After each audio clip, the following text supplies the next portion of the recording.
Halo, nama saya Irwanto Manggapro, Program Studi Hubungan Internasional Angkatan 2018. Saya akan menjelaskan sedikit tentang sistem politik dan pemerintahan Timur Leste beserta studi kasusnya. Republik Demokratik Timur Leste yang sebelum merdeka bernama Timur Timur.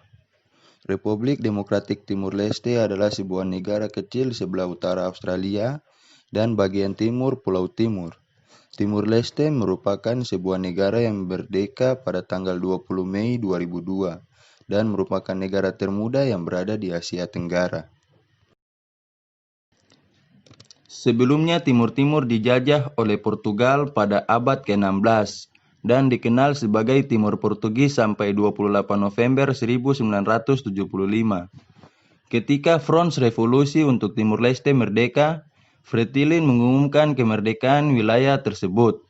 9 hari kemudian, Indonesia melakukan invasi dan aneksasi terhadap Timur Timur dan Timur Timur dinyatakan sebagai provinsi ke-27 oleh Indonesia pada tahun berikutnya.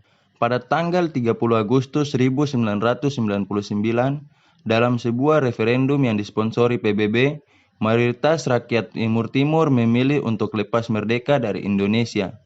Segera setelah referendum, milisi anti kemerdekaan Timur Leste yang diorganisir dan didukung oleh militer Indonesia memulai kampanye militer Bumi Hangus.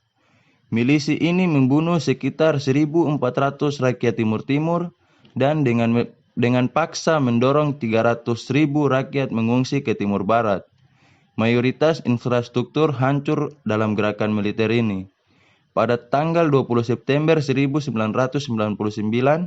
Angkatan Udara Internasional untuk Timur Timur dikirim ke Timur Timur untuk mengakhiri kekerasan. Setelah masa transisi yang diorganisasi oleh Perserikatan Bangsa-Bangsa. Republik Demokratik Timur Leste menganut bentuk pemerintahan semi-presidensial, di mana kepala negara adalah seorang presiden yang dipilih oleh pemungutan suara untuk masa jabatan 5 tahun. Sedangkan Perdana Menteri merupakan kepala pemerintahan yang dipilih dari pemilihan multi-partai dan diangkat atau ditunjuk dari partai mayoritas sebuah koalisi mayoritas. Sebagai kepala pemerintahan, Perdana Menteri mengepalai Dewan Menteri atau kabinet dalam kabinet pemerintahan.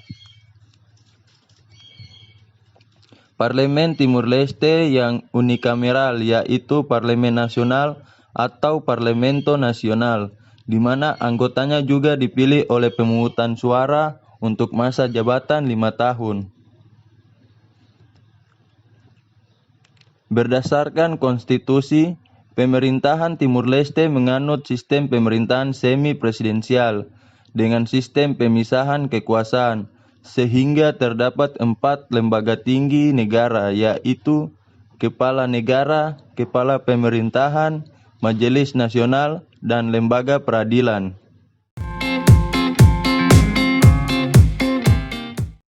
Pemerintah Timur Leste menghadapi tantangan konstitusional yang belum pernah terjadi sebelumnya. Setelah 19 anggota parlemen mengajukan petisi ke Pengadilan Banding Negara, mereka meminta Presiden Francisco Guterres diselidiki karena diduga melanggar piagam tersebut.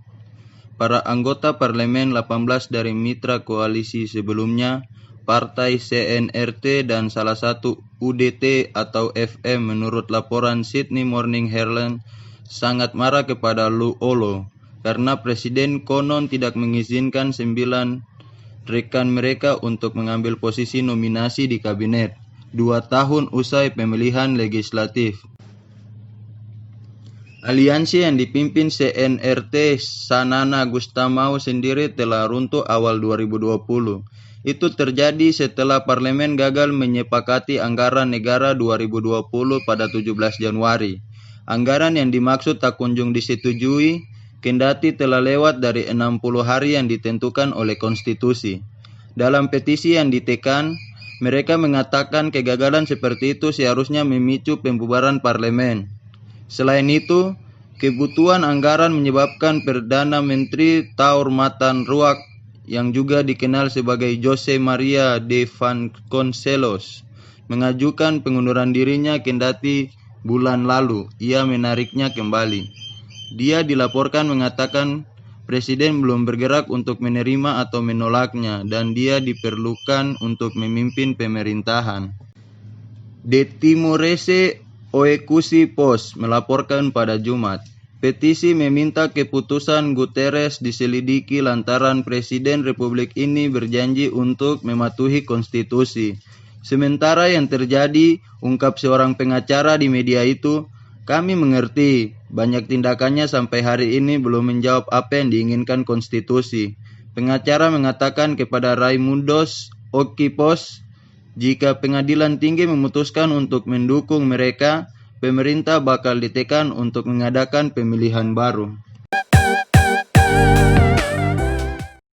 Sekian penjelasan dari saya. Terima kasih.